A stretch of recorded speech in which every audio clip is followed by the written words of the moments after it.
Thomas often grumbled because he was not allowed to pull passenger trains. The other engines laughed.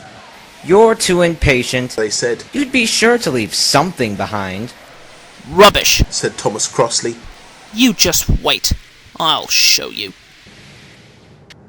One night, he and Henry were alone. Henry was ill. The men worked hard, but he didn't get better. Now Henry usually pulled the first train in the morning, and Thomas had to get his coaches ready. If Henry is ill, he thought, perhaps I shall pull his train. Thomas ran along to find the coaches. Come along, he fussed. "There's plenty of time, there's plenty of time," grumbled the coaches. He took them to the platform and wanted to run round in front at once, but his driver wouldn't let him. "Don't be impatient, Thomas," he said. So Thomas waited and waited. The people got in, the guard and the station master walked up and down, the porters banged the doors, and still Henry didn't come. Thomas got more and more excited every minute. The fat director came out of his office to see what was the matter, and the guard and the station master told him about Henry. "Find another engine," he ordered. "There's only Thomas," they said. "You'll have to do it then, Thomas. Be quick now."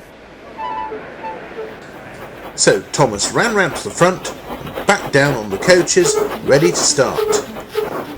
"Don't be impatient," said his driver. "Wait till everything is ready." Thomas was too excited to listen to a word he said. What happened then, no one knows.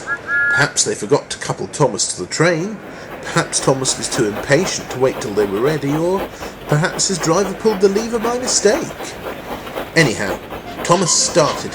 People shouted and waved at him, but he didn't stop. "They're waving because I'm such a splendid engine," he thought importantly. "Henry says it's hard to pull trains, but I think it's easy. Hurry, hurry, hurry!" he puffed, pretending to be like Gordon.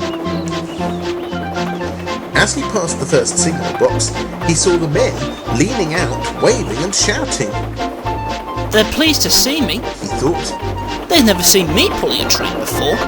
It's nice of them to wave." And he whistled, "Peep, peep! Thank you!" and hurried on. But he came to a signal at danger. "Bother!" he thought. "I must stop, and I was going so nicely too. What a nuisance signals are!" And he blew an angry "Peep, peep!" on his whistle. One of the signalmen ran up. "Hello, Thomas," he said. "What are you doing here?" "I'm pulling a train," said Thomas proudly. "Can't you see?" "Where are your coaches then?" Thomas looked back. "Why, bless me!" he said. "If we haven't left them behind!" "Yes," said the signalman. "You'd better go back quickly and fetch them." Poor Thomas was so sad he nearly cried. "Cheer up," said his driver. "Let's go back quickly and try again."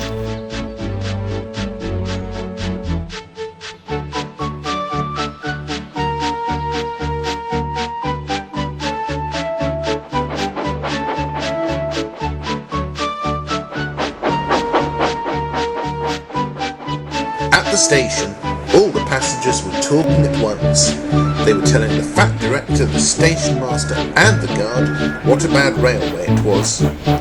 But when Thomas came back, they saw how sad he was. They couldn't be cross. So they coupled him to the train, and this time he really pulled it.